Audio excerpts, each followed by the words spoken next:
मेरा भतीजा मेरी सफ़ेद घोड़ी पर सवारी करने का बहुत शौकीन था। वो अक्सर मुझसे इसरार करता, चुची, मुझे आपकी सफ़ेद घोड़ी की सवारी करनी है। मैं उसकी इस बात को हंसी में टाल दिया करती थी, लेकिन वो हर रोज़ जिद करने लगा। इन दिनों मेरा भतीजा पढ़ाई के सिलसिले में मेरे पास रहने आया हुआ था। मेरा शौहर इस वक्त बेरोन मलिक मकीम था। मेरा भतीजा उम्र में तो छोटा था। मेरा भतीजा किसी बहाने मेरे करीब आने की कोशिश करता और अपनी ज़ुद दोहराता, चुची, मुझे आपकी सफ़ेद घोड़ी की सवारी करनी है। मैं उसे बच्चा समझकर नज़रअंदाज करती रही।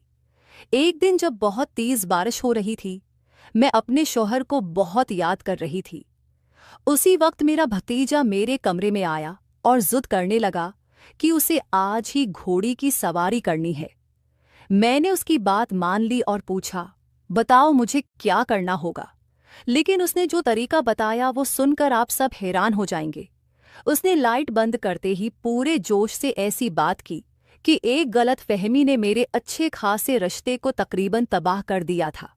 पूरी कहानी सुनिए, आपको बहुत मज़ा आएगा। और अगर आप चैनल पर नए हैं तो चैनल को ज़रूर सब्सक्राइब करें। शुक्रिया। ये कहानी इस वक्त की है जब मेरी नई नई शादी हुई थी।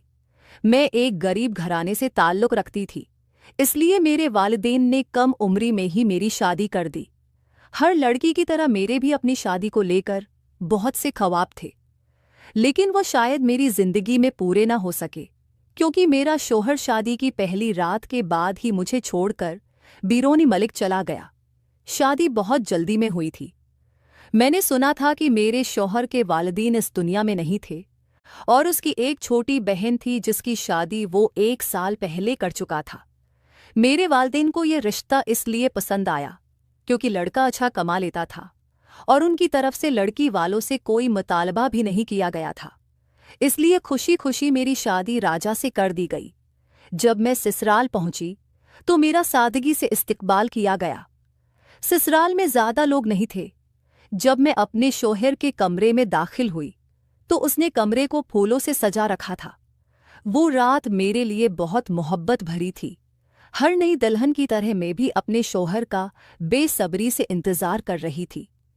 मैं लंबा सा घूंघट निकाले बैठी थी और आने वाले लम्हों के बारे में सोच रही थी। तकरीबन आधे घंटे बाद मेरा शौहर कमरे में आया। उसने दरवाज़ा बंद किया और मुझसे बड़े प्यार से बातें करने लगा। शुरू में तो मैं बहुत झिझक रही थी, लेकिन आहिस्ता आहिस्ता मैं उसके साथ बेतकल्लफ हो गई। अब मुझे शर्म महसूस नहीं हो रही थी।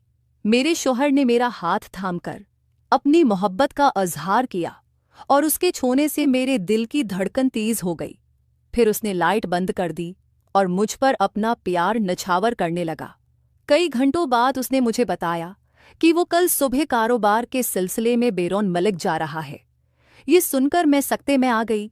उसने बताया कि दफ्तर से छुट्टी नहीं मिल रही, इसलिए उसका जाना बहुत ज़रूरी है। वो बोला, तुम परेशान मत होना, मैं जल्द वापस आऊँगा। इसकी बात सुनकर मैं बहुत उदास हो गई। भला कौन सी लड़की शादी के अगले ही दिन अपने शौहर को बाहर जाने की इजाज़त देती है। मुझ में कुछ कहने की हिम्मत नहीं थी, लेकिन मैं खामोशी से उदास होकर बैठ गई। मेरे शौहर ने मुझे मनाने की बहुत कोशिश की, लेकिन दिन भर की थकावट की वजह से मैं जल्द ही नींद की वादियों में खो गई। सुबह जब मेरी आंख खुली तो मैंने देखा कि मेरा शौहर बेरोन मलिक जाने की तैयारी कर रहा था। मैंने उसे रोकने की कोशिश की और कहा कि कुछ दिन बाद चले जाएं, लेकिन उसने कहा कि काम फौरी है और छुट्टी नहीं मिल सकती। वो बोला, तुम फिक्र न करो, मैं बहुत जल्द वापस आऊँगा।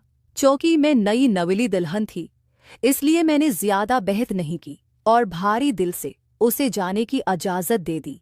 शौहर के जाने के बाद मैं घर में बिल्कुल अकेली रह गई। घर बहुत बड़ा था और उसके पिछले हिस्से में एक स्टबल था जहां 2-3 घोड़े थे। मुझे बचपन से ही जानवरों से बहुत लगाव था। मैं घर का काम खत्म करने के बाद घोड़ों को खाना देने जाती। उनमें एक सफ़ेद रंग की घोड़ी बहुत ही खूबसूरत थी।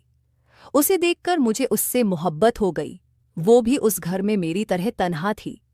घोड़ी को खाना देने के बाद मैं कमरे में आती और शौहर को फ़ोन करती। वो मुझसे बातें करता लेकिन मैं हर बार उससे वापस आने की जिद करती। वो कहता कि बस कुछ दिन और इंतजार करो। उसने मुझे बताया कि मेरा भतीजा जल्द ही हमारे घर पढ़ाई के लिए रहने आएगा, क्योंकि करीब ही अच्छे कॉलेज हैं। उसने कहा कि उससे मेरा दिल भी लगा रहेगा। ये सुनकर मुझे थोड़ा सुकून मिला। एक दिन मैंने रात का खाना बनाया और खाने के बाद इस्तबल चली गई। वहां मैंने सफेद घोड़ी के साथ कुछ वक्त गुजारा। उसकी नीली आंखें थीं और जब भी मैं उसके करीब जाती, वो अपनी गर्दन झुका लेती, जैसे वो मेरे जज्बात को समझती हो। मैं उससे बातें करती और उसे खाना खिलाती। उसके बाद मैं कमरे में आकर थकावट की वजह से गहरी नींद सो गई। सुबह उठकर मैंने घर के काम शुरू किए और घोड़ों को चारा डाला। जब मैं फारिग होकर निकली तो दरवाजे की घंटी जोर से बजी। मैं भागकर दरवाज़ा खोलने गई। सामने मेरा भतीजा अरमान खड़ा था। मैंने उसे शादी पर एक बार देखा था, इसलिए मैंने उसे फौरा पहचान लिया। उसने मुझे देखते ही कहा, चुची आप तो आज बहुत खूबसूरत लग रही हैं। मैं शर्मा गई और कहा,